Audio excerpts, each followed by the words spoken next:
Do you ever wonder why it is that so many well-prepared and well-meaning presenters come off as flat and disconnected on screen? I mean, no matter how well they understand their material, that authenticity just doesn't translate, especially when we're up close. Well, believe it or not, it's because their brain is actually betraying them. But good news is, actors have been figuring out our way around this problem since we first started appearing on screens. And it's all in the preparation.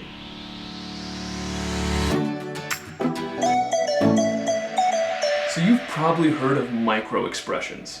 You know, those split-second expressions that are super apparent on screen? Well, they transmit how you really feel and how sincere you are about what you're saying. But they're totally beyond your control.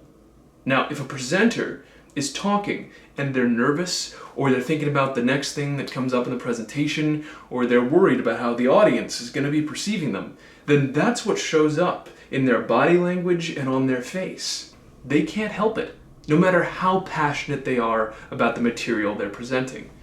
So, how does an actor who is playing a made-up person in fake circumstances and knows it in the back of their head come off as true and real in a close-up? Well, it's all in how we prepare. Tip number 1, memorize like it's the best story of your life. Really, if you memorize word by word and sentence by sentence, then that's what your brain will be going to as you present. You'll be thinking about the next language that shows up, and that's what will come up on your face.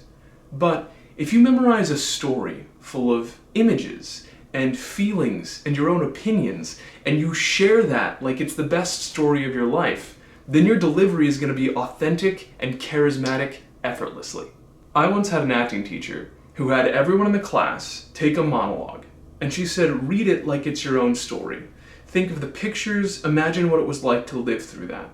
She gave us 10 minutes, and when the 10 minutes were up, she said, good, now it's time to get up and tell everyone your monologue.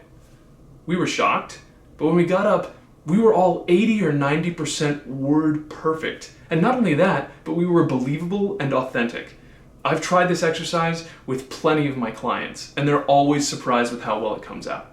Tip number 2, rehearse like you plan to perform, all the way through and with feeling. If you rehearse in small chunks, then that's what your body gets used to. And you'll find that when you're going through to give your full performance, you get caught in weird spots and transitions, and you might even forget your place. Go all the way through every time, no matter how rocky it might get. Secondly, perform with energy.